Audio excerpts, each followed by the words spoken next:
Hello, thanks for tuning in. And so in this video, I'll talk about basses. So ones that I've owned, ones that I've used that were loaned to me, and ones that I've been interested in and desired to have and shopped for, but didn't necessarily end up buying. Um, so I'll also reflect in this video on gas gear acquisition syndrome, which I'm sure some of you are familiar with. Um, Maybe just um, review the definition. So it's considered the compulsive, unrelenting urge to buy, collect, and upgrade equipment.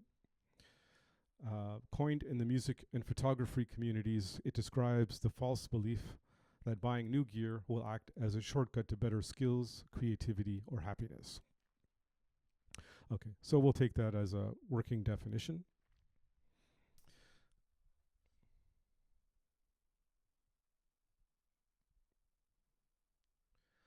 Okay, so first off, we have here a Fender Aerodyne, and this is the main bass that I've been using for several years now, and it's a 2017 model. I bought it in around 2019,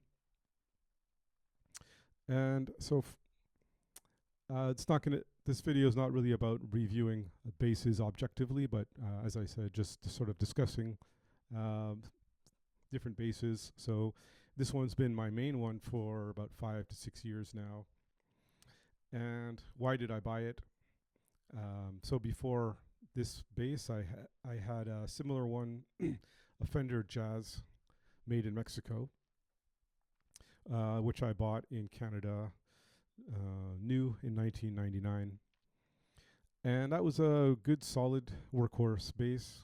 And I played that for a good 10 years throughout my 20s when I was active in the music scene in Montreal. And so that was, that was the only bass I had for a long time, and I really didn't give much thought to buying another one or collecting basses. I guess, I mean, I was not a professional making my living in music, so it was sort of a serious hobby and still is. So that bass served me well. But then around 2019, I was at that point in my late 40s and getting pretty active in music, where I am currently living in South Korea. And I was looking for something a little different, and one criteria was lighter weight-wise. And yeah, but I liked the Fender Jazz, so I didn't really want to get anything too different from a Fender. I was thinking maybe USA made Fender, and I was looking around at a few other options, and eventually bought this one because it's significantly lighter. These Aerodynes are about a good pound and a half lighter than typical Fender Jazz basses. And I heard it has a very good reputation for quality. Um, and this one is made in, or they say crafted in Japan, as are, I think, most of the Aerodyne models. And they seem to do a really good job with the fit and finish. Yeah, this bass is really nice to play. And one thing I heard about, some people said that the pickups were not that great, or a little bit dull, not the hottest.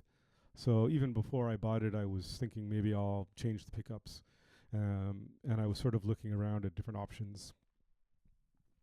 Okay, so then when I bought it in Korea, it's a little harder to have access to shops where you can try out instruments. I mean, they do exist, but where I was living, there wasn't really much within driving distance.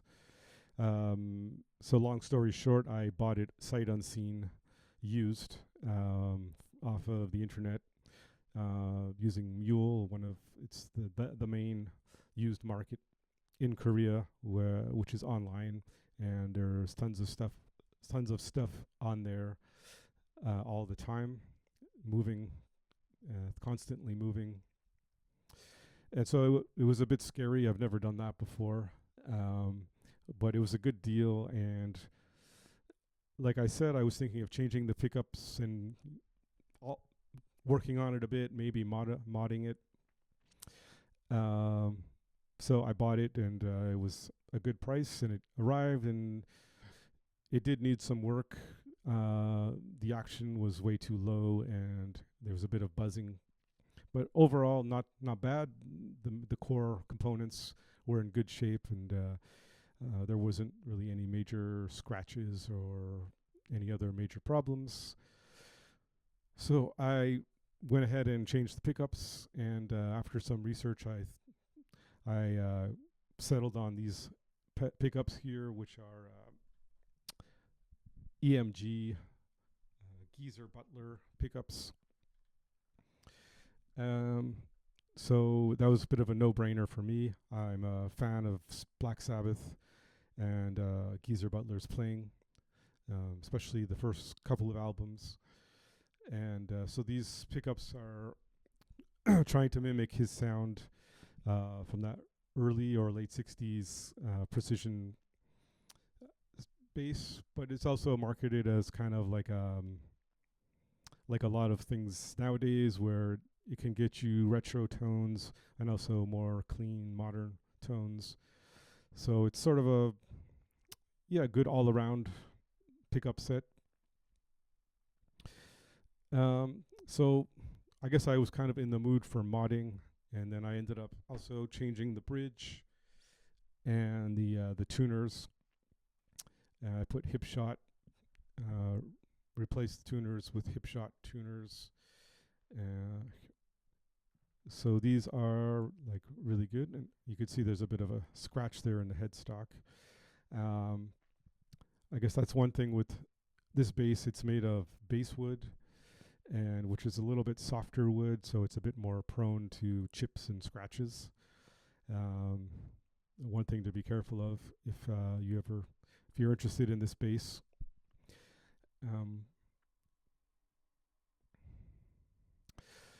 Okay, so I won't talk too much about it other than to say that I really liked the mods that I did, and I did it pretty early, like after buying it within the first year. I did all these mods, and then I felt like, oh, it's set up now. I like it, and then it just became my number one bass up until now. And so I've used it for playing live gigs, and quite a few. I maybe do 10 a year or something, 10 or 15 a year, and also recording mainly an album with my band Malarkey. That was ended up being 13 songs, and I did the bass on all the songs, and I used this for pretty much almost all of it. And we also, after that album, we've put out an EP, a couple more songs. And this bass again was used for all of those. So it's really good bass in terms of, especially like I was thinking of it as I only wanted to have one main bass and not have to decide which one to take for different situations.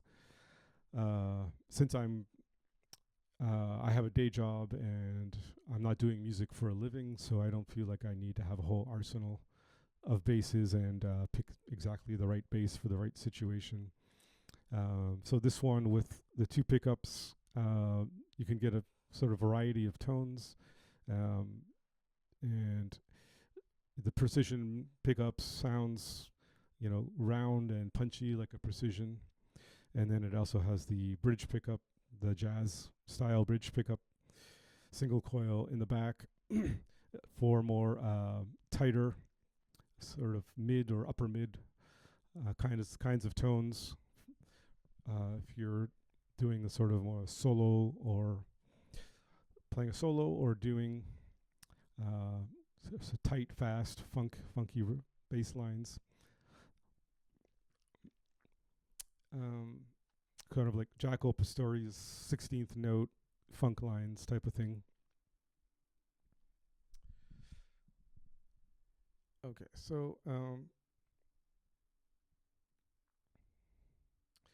then I want to go back to the idea of gas again. So I guess it tends to,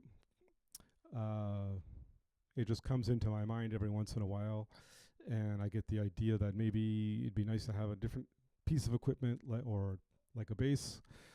And I was looking around at different options like a Stingray. I thought Stingray maybe because I tend to play solos on the bass, and like when the album I mentioned, there's about 5 bass solos on there. And sometimes when we're going through the process and I'm listening back to the mixes, I was thinking, maybe it's not quite punchy enough or bright enough. It's not really sticking out in the mix. So which led me to believe like Stingray, which is known for being aggressive, maybe that would be a better option for soloistic playing. Then I look at the prices of new or fairly new used ones, and they're really the price is really up there. So that gave me a pause. Do I really want to spend that much money? And I also still like Fenders and especially jazz basses. So I was looking around at a USA jazz basses, and it just so happened that there was one nearby me on the used market. So I went to go and see it and arranged with the guy. And I went over there, and it was a bit of confusion about testing it. Is there an amp or not an amp? And in the end, it turns out he had an amp, but it was a very tiny little amp. Not even practice amp, maybe, or even too small for a practice amp. So it wasn't the ideal situation to test out a bass. And but I gave it a good thorough 10 minutes or so, checking it and playing on it, and it really was a nice, beautiful sounding bass and beautiful playing it. But ultimately, I couldn't really decide based on testing it with that small amp. And I was thinking about inviting him to my place, or where I have an amp here. But I thought about it some more, and I was checking my budget, and I thought, maybe it's not a good time to drop. It was still going to be about $1,500 or so.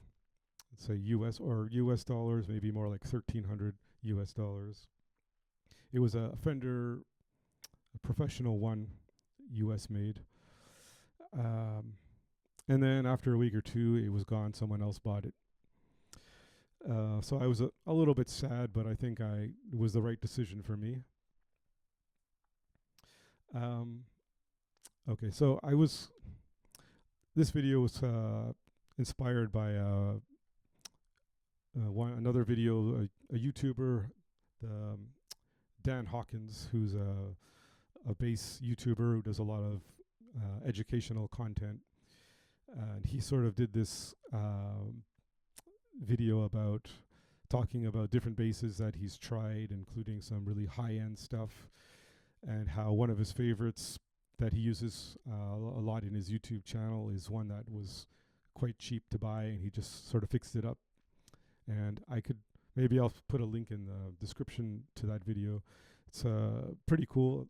Like most of his stuff, he's one of my favorite bass player YouTubers. So that got me thinking about, it's interesting to reflect back on instruments and ones you bought and the ones that got away, so to speak. And this idea of gas, that people like to talk about, sometimes jokingly, and can also be a bit more of a serious issue. Also, if you're spending too much money on gear, or it can also affect relationships. Okay, so I'll just move on to, I don't want this video to go on too long, but talk about a few other experiences. Um, so yeah, so next is the Rickenbacker bass, and I'll just briefly mention that when I first started playing the bass, I was around 12, 13 years old, and I was a few other people. One of my cousins was playing the bass, and I was interested in music, and for some reason, when you play the bass, people say, "Don't you want to play the guitar or the drums or something?" And but for me, I pretty much was interested in bass from the beginning, and I started to take lessons with someone who was a person that my mother worked with, who was also a musician giving lessons. So I took lessons, and I guess the word was around that I was learning this instrument, and another person who worked with my father was a musician, and I think that she was a woodwind player and quite involved in music, and had a lot of, I think she had quite a few instruments in her home, and she happened to have a Rickenbacker bass. And she just decided to loan it to me, and I think maybe I didn't even meet her, but she knew my father, and she loaned it to him, and he brought it home for me. And it was like, yeah, just let the kid use it, and I hope he enjoys it. And I had it for several months, or maybe even a year. And that's what I was learning on and practicing on, this beautiful, amazing bass. And then eventually it came time to give it back, and I think that was probably something that hooked me into playing the bass, and why I've been kept it up for as a hobby for most of my life. So, some people are just kind and cool. So sometimes it's good to reflect on those kind of deeds. And more recently, I was trying out a few things, and one was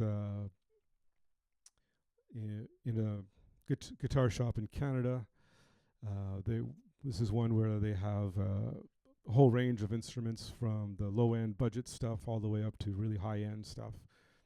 And while I was there, I thought, what the heck, why don't I try a custom shop Fender, which was like 5,500 Canadian dollars. And the people in this shop were really laid back and cool, and so I felt comfortable asking. And so I just, he said, yeah, cool. And he was looking around, taking his time, like getting out the cables and stuff. And he says, so what amp do you want to use? And they had a couple of really amazing amps also. And he gave me a little tour of them. And he said, why don't you try this GK? It's like a tube, or a mix of a tube and solid state. And it's a really nice amp. So I said, yeah, sure. And I played this custom shop through this tube amp, and I must have played it for 20 or 30 minutes, and they just left me alone to play, and it was an amazing experience. Bass nirvana, you would say. And but I was really not shopping for that expensive a bass. It was just sort of something to try for fun. So I gave the bass back and moved on with my day. And what did I learn from that experience? Well, it was it was amazing. And someday, if I have the extra cash for that, maybe I would. But I don't really think it's necessarily worth it for someone who's not not a professional, making your living through musical activities. And another bass I tried out in a shop here in Korea was the Court Rhythmic. and sort of similar to this one in terms of being lightweight, being kind of a jazz style bass with like has a thin. It's the neck is slim and it's sort of thin here at the top near the nut, so it's really easy and comfortable to play fast also on it. And so the design is ergonomically comfortable, and I really liked playing that one as well. Um, and that's more more realistically within my budget. Um, and I was that's when I'm going thought about had gas, uh, because I do like jazz and jazz fusion, and it seems like that would be a good bass for that style. Also, Chord is a Korean company. I'm not sure if I don't think they're made in Korea. They may be, but in any event, it's a Korean company, and so they're plentiful here, and the prices are lower here than if you wanted that bass elsewhere in North America, Canada, or the U.S. or in Europe. So that makes it pretty tempting, but I don't own one. Maybe in the future. Oh yeah, another thing about the rhythmic is it's the Jeff Berlin signature bass, and I really like Jeff Berlin. His playing is amazing, and especially his solos. And also the part of the wood, I think on the top is Canadian wood. So that's one more little piece that would kind of pull me towards that bass and make it meaningful. Okay, but ultimately I haven't bought the rhythmic, nor a custom shop, nor Rickenbacker. And as I mentioned at the start, the my main bass remains the Fender Aerodyne. Um, so that the Aerodyne pretty much does everything I need it to do and sounds good. It's comfortable.